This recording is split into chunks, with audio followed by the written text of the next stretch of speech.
So now we're gonna do some gusseting. We need to put a piece of tube here and some gussets here.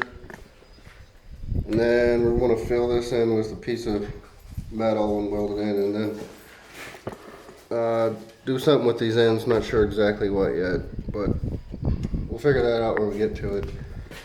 I'm gonna cut some holes into this with my hole saw. Then we'll tack weld those in. And then we'll get to the piece of tube, figure out the angles with the angle finder. And then we can final weld and it'll be done.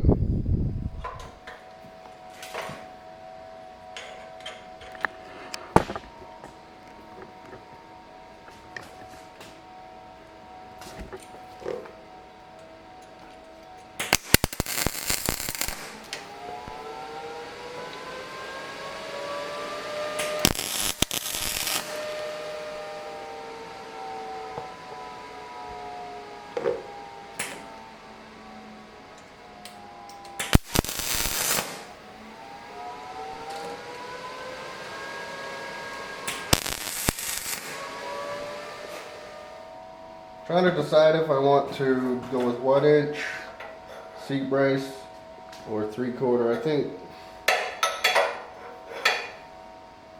1 inch will look better. Be a little overkill, but it'll look better.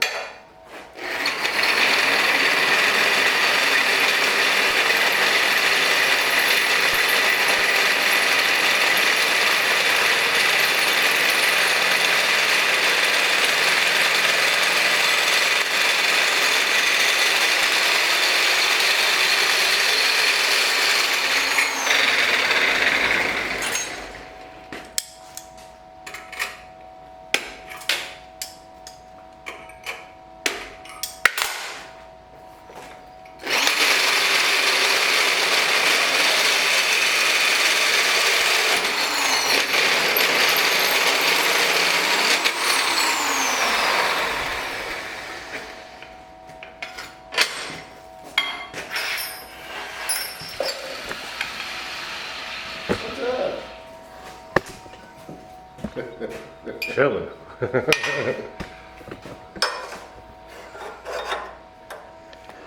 Hey, that one fits good. Yep. The other one, something.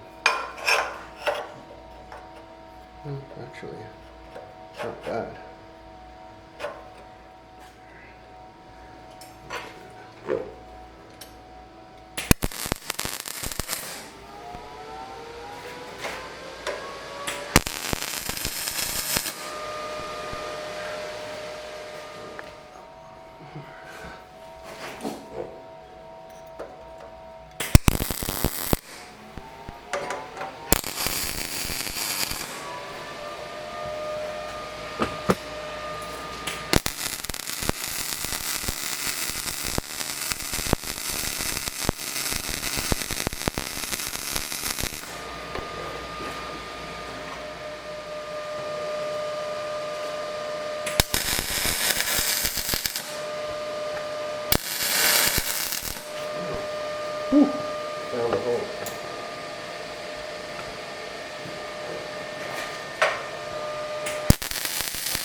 Nope. Alright, so we got the majority of it welded, but we still need to weld around the mounts right here. I don't want to burn these rubbers up too bad, so I got it tacked around pretty good.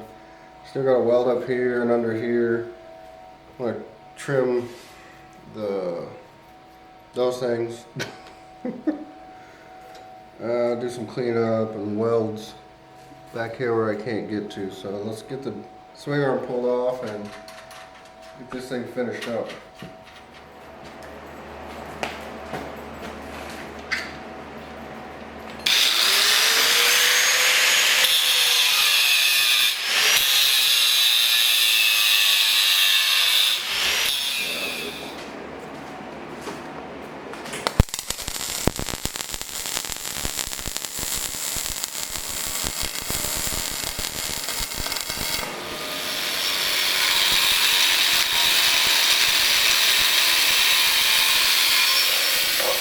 I'm just cleaning up some edges with the file and cleaning off some of the slag just to smooth it out some and getting rid of sharp edges. Cut yourself.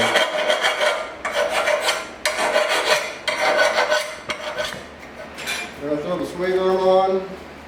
Actually, we're going to take it off of here first and set it up on here, and then we can reassemble it easier. Actually, That's pretty good. it does really. It lines up pretty good. We just had it like. Alright, so we got it back together. We're gonna stick it on the ground, see what it looks like. I think ground clearance looks pretty even to me, but we'll see once we get it back on the ground. It looks way more natural with the rear suspension. And the frame's beefy enough, you can off-road this thing and thrash it and it'll hold up, especially since the bearings in the neck are the tapered automotive wheel type bearings. I might get me one of these days so I can build my own. But this thing's done now, I'm finished with it, I'm happy with how it turned out.